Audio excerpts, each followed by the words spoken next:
الحمد لأهله والصلاة على أهلها أما بعد فأعوذ بالله من الشيطان الرجيم بسم الله الرحمن الرحيم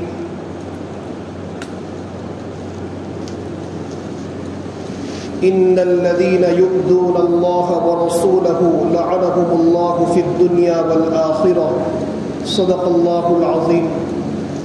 اللهم صل على سيدنا ومولانا محمد وبارک وسلم۔ اس سے پہلے کی مجلس میں جناب نبی کریم سرور دو عالم صلی اللہ تعالی علیہ وسلم نے ایک سے زائد جو نکاح فرمائے اس کی چند وجوہات ذکر کی تھی، اور جو باتیں باقی رہ گئی تھی تو اس کو آج کی مجلس میں ذکر کردہ ہے۔ دیکھیے، اللہ کے نبی صلی اللہ تعالی علیہ وسلم کو اللہ تبارک و تعالی نے کامل اور مکمل شریعت لے کر بھیجا ہے، اور آپ صلی اللہ تعالی علیہ وسلم نے اس زندگی کے اندر جس کام کو انجام دیا اور جو بات بتلائی اس کا نام ہے شریعت۔ حضرات صحابہ نے آپ صلی اللہ تعالی علیہ وسلم کی جہاں باہر کی زندگی کو محفوظ کیا، تو آپ کی ازواج مطہرات نے مل کر آپ صلی اللہ تعالی علیہ وسلم کی پرسنل لائف کو، اندرونی زندگی کو جو ہے محفوظ کیا۔ یہ ان کا بڑا احسان ہے۔ اسی طریقے سے گزشتہ ہفتے ایک بات یہ بتلائی تھی کہ آپ صلی اللہ تعالی علیہ وسلم نے اپنی بھر جوانی کی عمر، جب انسان کے سارے جذبات جوان ہوتے ہیں، تو وہ زندگی آپ نے ایک بیوہ عورت کے ساتھ گزار دی، اور وہ بھی 2 جگہ سے بیوہ ہو کر آئی تھی، اور آپ سے عمر میں 15 سال بڑی تھی۔ اور جب آپ صلی اللہ تعالی علیہ وسلم کی عمر مبارک 50 سال کی ہوئی تو اس وقت حضرت خدیجہ کا انتقال ہوا۔ گویا 25 سال تک انہوں نے آپ صلی اللہ تعالی علیہ وسلم کے ساتھ زندگی گزاری۔ جب تک وہ حیات تھی آپ نے دوسرا نکاح نہیں فرمایا۔ پھر اس کے بعد حضرت سودا رضی اللہ تعالیٰ عنہا سے نکاح فرمایا۔ پھر آپ کی عمر مبارک جب 54 سال کی ہوئی یا 55 سال کے قریب ہوئی تو آپ صلی اللہ تعالی علیہ وسلم نے دوسرے نکاح فرمائے۔ آپ اندازہ لگائیے کہ جب انسان کے سارے جذبات جوان تھے، بڑھ جوانی کی عمر تھی، آپ نے ایک بیوہ عورت کے ساتھ گزاری، اور اڈھیر عمر کے بعد، جس کو اڈھیر عمر کہا جاتا ہے، عمر کا آخری حصہ جس میں انسان کو زندگی گزارنے کے لیے، سہارے کے لیے صرف ایک بیوی کی ضرورت پڑتی ہے، تو اس موقع پر آپ صلی اللہ تعالی علیہ وسلم جو ہے کثرت سے نکاح کر رہے ہیں۔ اس کا صاف مطلب، اس کا واضح مطلب یہی سامنے آتا ہے کہ آپ صلی اللہ تعالی علیہ وسلم نے عیش پرستی کی بنیاد پر نہیں بلکہ صرف دینی ضرورت کو مد نظر رکھتے ہوئے نکاح کیا ہے، اور پھر وہاں عیش پرستی کا سوال ہی پیدا نہیں ہوتا، بلکہ آپ صلی اللہ تعالی علیہ وسلم کی شخصیت تو وہ تھی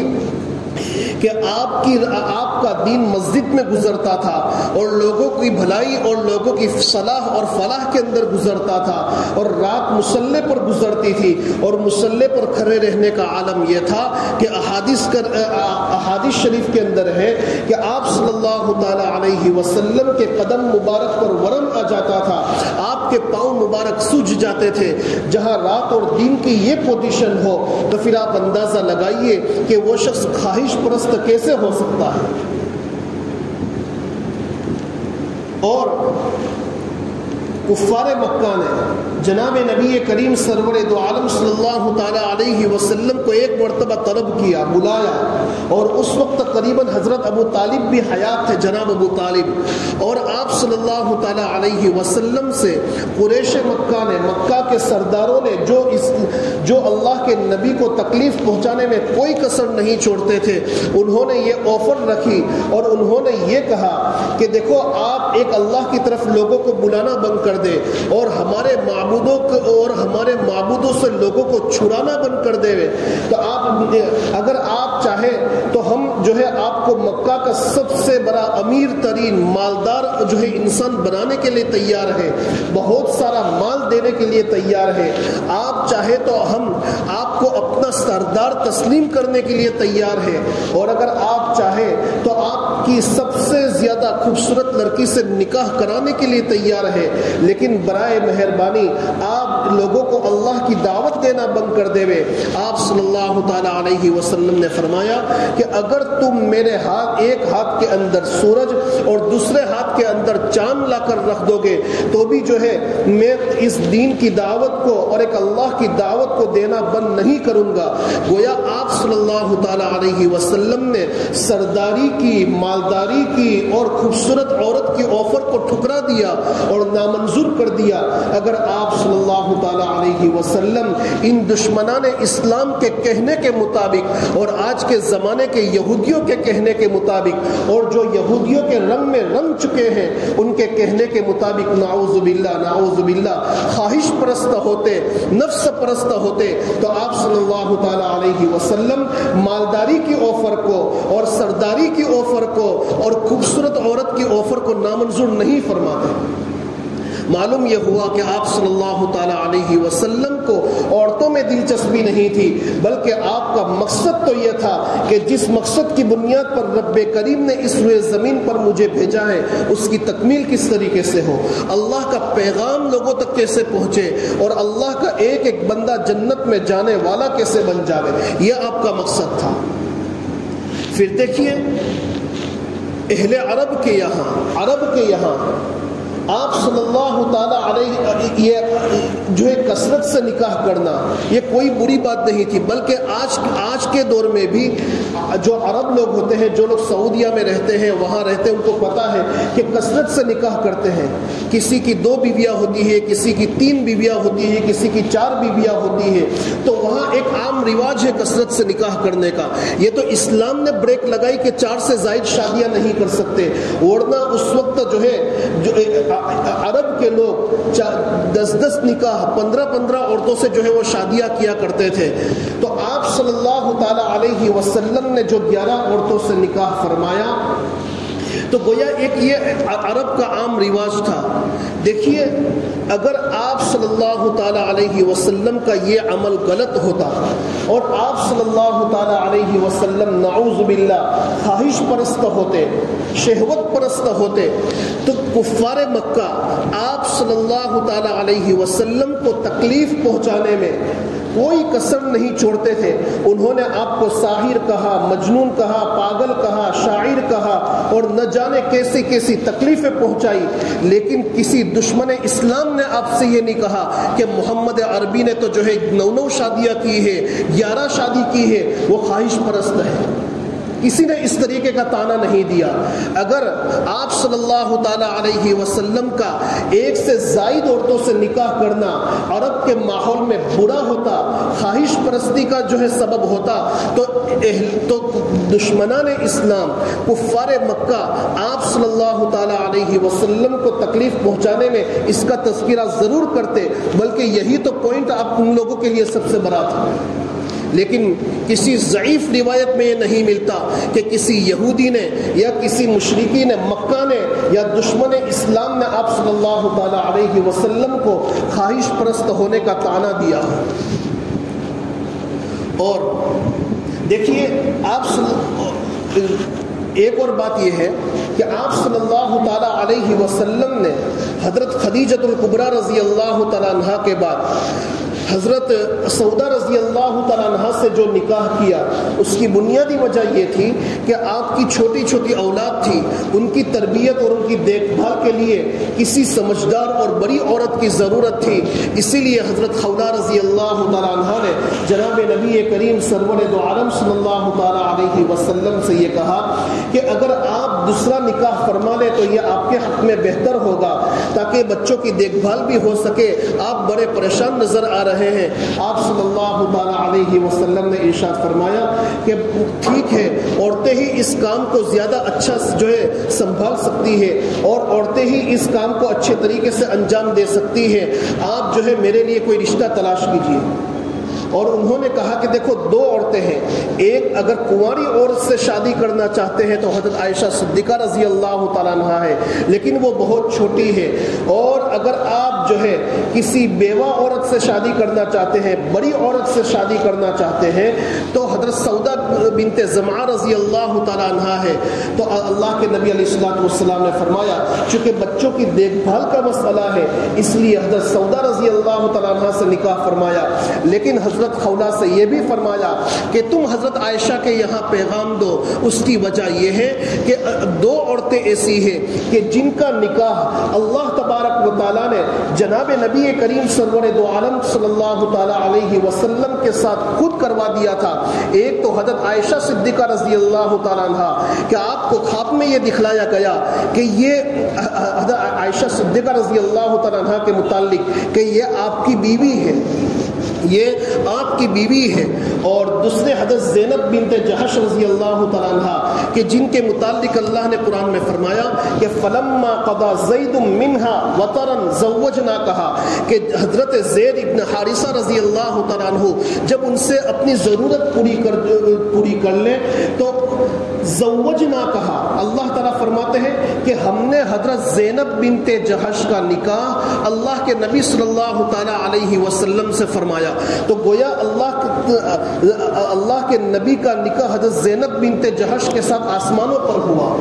تو یہ دو نکاح تو جو ہے اللہ تبارک و تعالیٰ نے فرمائے، لیکن محدثین نے ایک بات یہ لکھی ہے کہ آپ صلی اللہ تعالیٰ علیہ وسلم نے جتنے بھی نکاح فرمائے تین بنیادوں پر فرمائے۔ ایک تو ملی یعنی دینی مصلحت،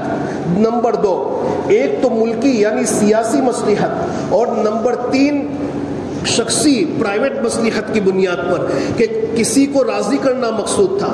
شخصی یعنی آپ علیہ الصلوۃ والسلام کی ذات گرامی نہیں بلکہ دوسروں کی دلجوئی، دوسروں کو خوش کرنا مقصود تھا، اس لیے آپ صلی اللہ تعالیٰ علیہ وسلم نے یہ نکاح فرمائے۔ اور ان تینوں کی تھوڑی سی تفصیل میں آپ کے سامنے ذکر کرتا ہوں۔ دیکھو پہلی مصلحت آپ علیہ الصلوۃ والسلام کے نکاح کی یہ ملی یعنی دینی مصلحت تھی۔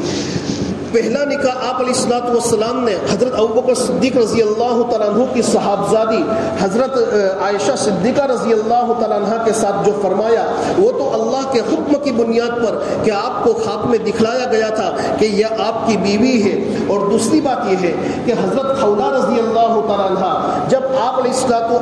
الصلوۃ والسلام کا رشتہ لے کر حضرت ابوبکر صدیق رضی اللہ تعالیٰ عنہ کے گھر پر پہنچی تو اس وقت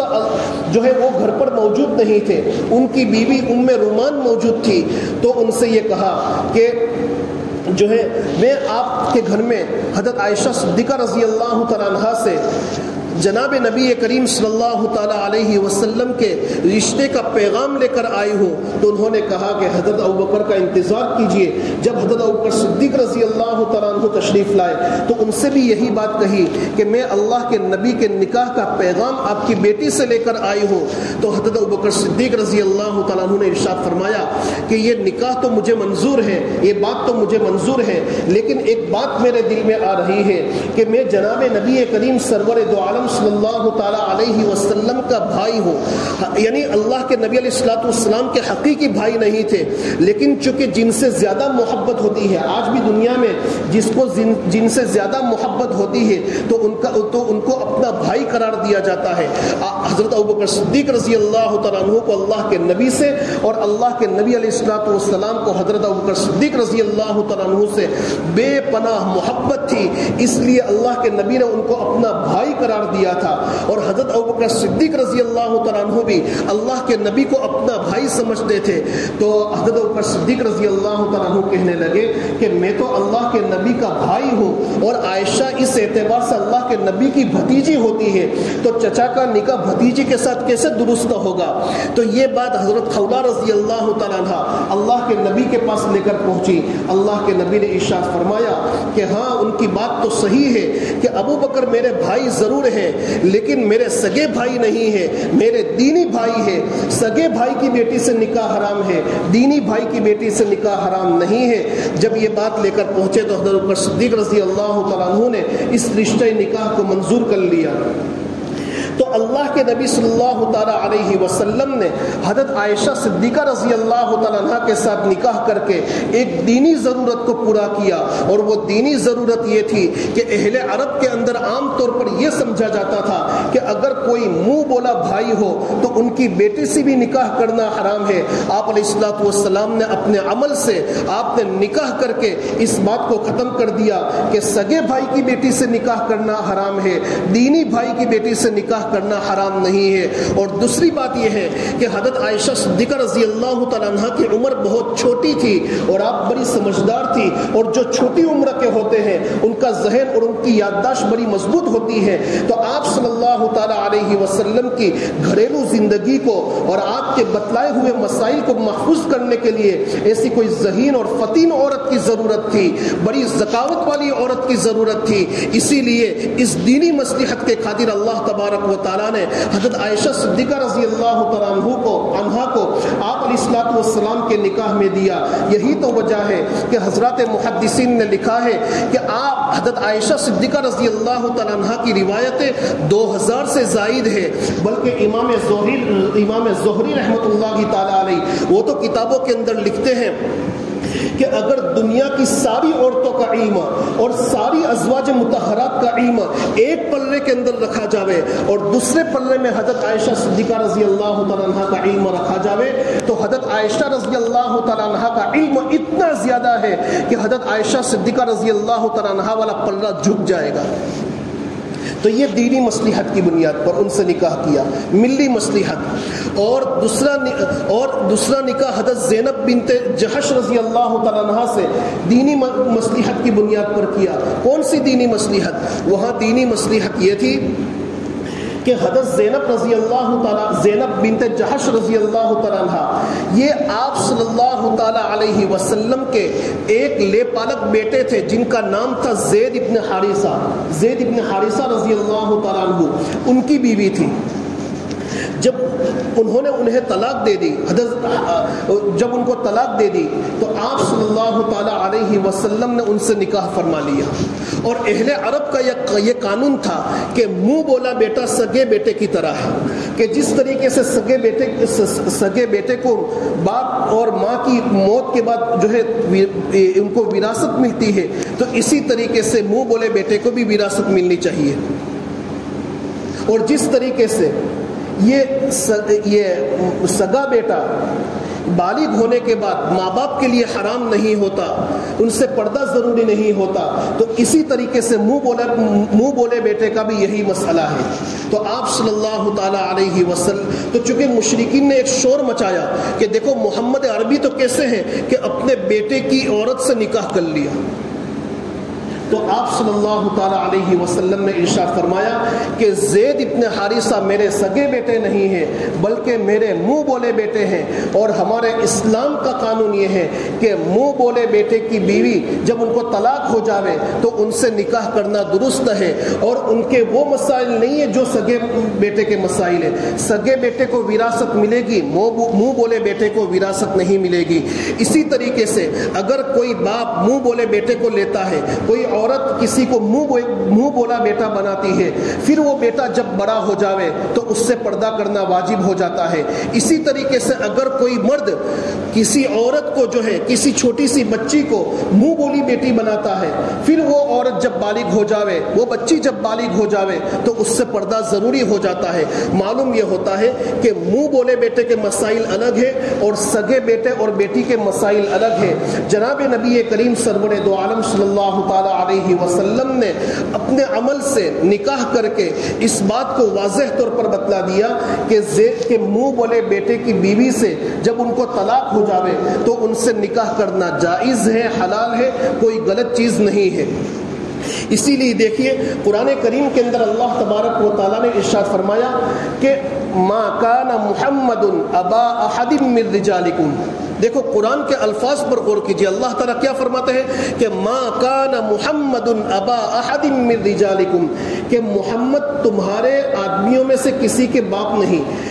رجال کا لفظ عربی میں ان کو کہا جاتا ہے جو بالغ ہو چکے ہو، بلوغت سے پہلے کے زمانے کو صبی بچہ کہا جاتا ہے، یعنی قرآن کریم نے یہ بتلا دیا کہ محمد صلی اللہ تعالیٰ علیہ وسلم تم میں سے کسی بالغ آدمی کے جو ہے باپ نہیں ہے، بچے کے باپ بن چکے ہیں، کہ آپ صلی اللہ تعالیٰ علیہ وسلم کی چھوٹی اولادیں تھی، حضرت طیب ہے، حضرت عبداللہ ہے، حضرت طاہر ہے، حضرت ابراہیم ہے، تو یہ ساری آپ کی اولادیں چھوٹی اولادیں تھیں، نابالغ اولادیں تھیں، اور ان سب کا بچپن ہی میں انتقال ہو گیا۔ قرآن نے یہ بتلا دیا کہ آپ کی کوئی بالغ اولاد نہیں ہے، آپ کی کوئی بالغ اولاد نہیں ہے، لہذا زید ابن حارثہ یہ جو بالغ ہو چکے ہیں، یہ آپ علیہ الصلوۃ والسلام کی سگی اولاد نہیں ہے، ان سے نکاح کرنا حلال ہے، ان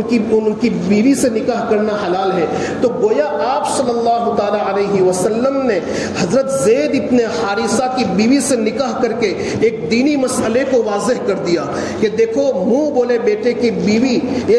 بیوی کا مسئلہ یہ سگے بیٹے کی بیوی کے مسئلے کی طرح نہیں ہے، ان کا اور ان دونوں کا معاملہ الگ ہے۔ اس مسئلے کو آپ صلی اللہ تعالی علیہ وسلم نے اپنے عمل کے ذریعے سے واضح فرما دیا۔ اللہ تعالیٰ ان باتوں کو سمجھنے کی توفیق عطا فرماوے۔ اب آئندہ جو ہے، آئندہ کی مجلس میں انشاءاللہ دوسری